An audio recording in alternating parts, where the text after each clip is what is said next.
Well, last week's blog that we did for the poker room was so popular that we decided to actually bring a real camera person down here and actually do our shoot this week's vlog from the poker room. Poker players, I know you were wondering when that date is finally going to get here, but trust me, it's coming. Looks like sometime late August, the poker room is going to be moved off the second floor back up to the fourth floor where it originally stood. It's coming. You can see some of the additions since the last time we were here. The carpet's been laid down on the floor. Progress is being made up here on the poker room. It's coming, and we appreciate your patience. Before we go any further in this week's vlog, I want to go back before we go forward. I want to go back to last Saturday. In my opinion, one of the best things horse racing does in its totality is it pauses to honor the permanently disabled jockeys. Such a worthwhile fund, and sadly, it's a very necessary fund. The permanently disabled jockey fund has actually touched Prairie Meadows to an extent. Gary Birzer, Alex Birzer's brother, was involved in just a horrific accident. He's now going to spend the rest of his life in a wheelchair. Tad Leggett, who was the leading quarter horse jockey here back in the 90s into the turn of the century, he too, sadly, was paralyzed in a racing accident. Gary Birzer was part of the festivities last week as we at tracks across North America paused to raise funds for the Permanently Disabled Jockeys Fund. I caught up with Gary Birzer and asked him, amongst other things, why is this fund so important to his life? Down here just in front of the paddock today is the Permanently Disabled Jockeys Fund fundraiser across all of North America. All racetracks that are currently racing are trying to raise funds for permanently disabled jockeys. And sadly, beside one, Gary Birzer, who had an accident at Mountaineer Racetrack, West Virginia in 2004 and have been confined to this wheelchair ever since then. But you seem good. You've good spirits. How are you? I'm doing really good. Thank you very much. Well, good to have you here. Let's talk about it. What does this fund obviously mean to you as you've had to rely on it now since that fateful day? This organization's helped me out quite a bit. They helped me pay rent, medical supplies that I got to pay out of pocket, electricity, helped me pay off my vehicle, handicapped vehicle and stuff. Without this organization, I do not know how I would get through doing all my payments and stuff. And sadly, you're not the only one. Tad Leggett, who rode here for a number of years, he's also in a wheelchair for the rest of his life as well. So when it comes right down to it, all of the money that is raised throughout North America, it goes to you guys. Yes, sir. The money goes all to the Disabled Jockey Fund, and then it's dispersed across to all the jockeys that are in wheelchairs. It's one of the few sports in the world that an ambulance follows you, athletes, both equine and human athletes, around on the racetrack. But you can't think about that, can you? No, you just go out there and keep riding and stuff. You don't put the ambulance in your mind at all. Thanks for joining us here today. I know your brother's in the Prairie Meadows Hall of Fame and perennial leading rider, Alex Birzer. Good to see you, Gary. Be well, okay? Thank you guys very much. I want to thank Prairie Meadows for hosting this, and also I want to thank all the volunteers that's here helping out with this. And right behind us, some of those volunteers, your opportunity, come by if you'd like to donate. Permanent Disabled Jockeys Fund, one day a year, every racetrack in North America pauses for this very worthwhile cause. Gary, good luck in the upcoming third race.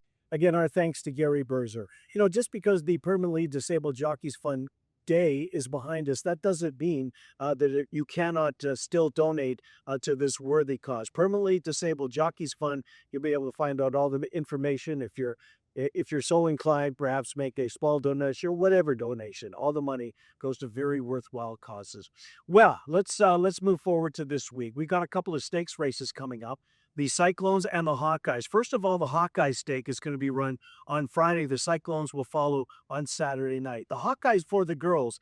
Kevin Eichelberry, our trainer Kevin Eichelberry, has won a lot of races out here. He's got a very strong 1-2 punch. Here's a couple of his horses. Sikkim Sis, got some footage of her back into the barn. Likewise, Kanojo. And earlier this past weekend, I caught up with Kevin Eichelberry to talk about his two charges. All right, down here with Kevin Eichelberry. He's got a couple of horses, a couple of fillies in the 28th running of the Hawkeyes Handicap. Kevin, let's start with the horse on the rail. Sikkim Sis. Sikkim Sis second last time out. What can you tell us about her?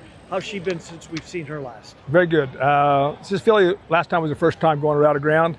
I think she'll improve some, and she'll have to improve some. Right next door is Kanojo. Kanojo gets a route of ground. She loves to go 2 turns. She does. This will be the first time this year. Well, we had a little bad luck the first time she got to do it.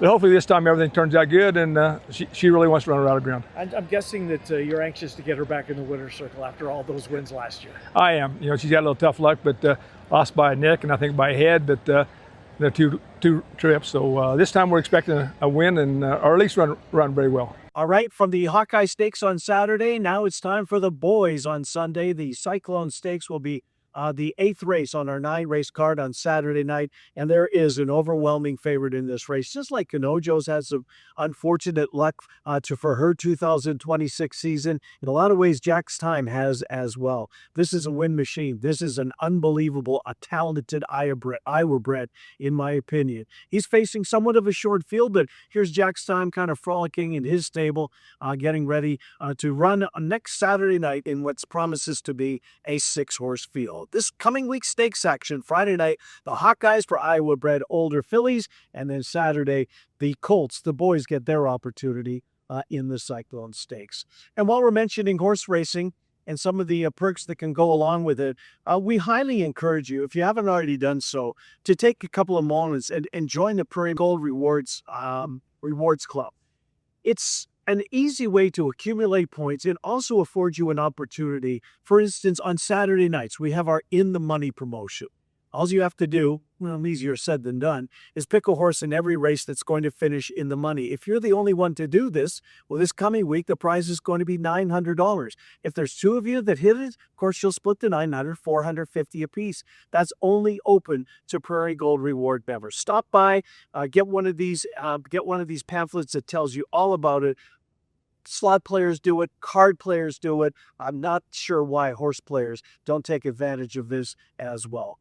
That's coming up. Also coming up, a couple of things before we get out of here. Again, the Johnny Cash concert, the Church of Cash, coming up September the 10th. That will sell out. Tickets continuing to move very quickly. This group is endorsed by the family of Johnny Cash, what tells you just how good this one is. And then coming up in October, a Queen tribute band. For my money, Freddie Mercury had as good a voice as there's been in rock and roll. A Queen tribute band coming up in October here at Prairie Meadows. That's going to do it for this week. Coming up this week, stakes action, the Hawkeyes and the Cyclones for Iowa breds.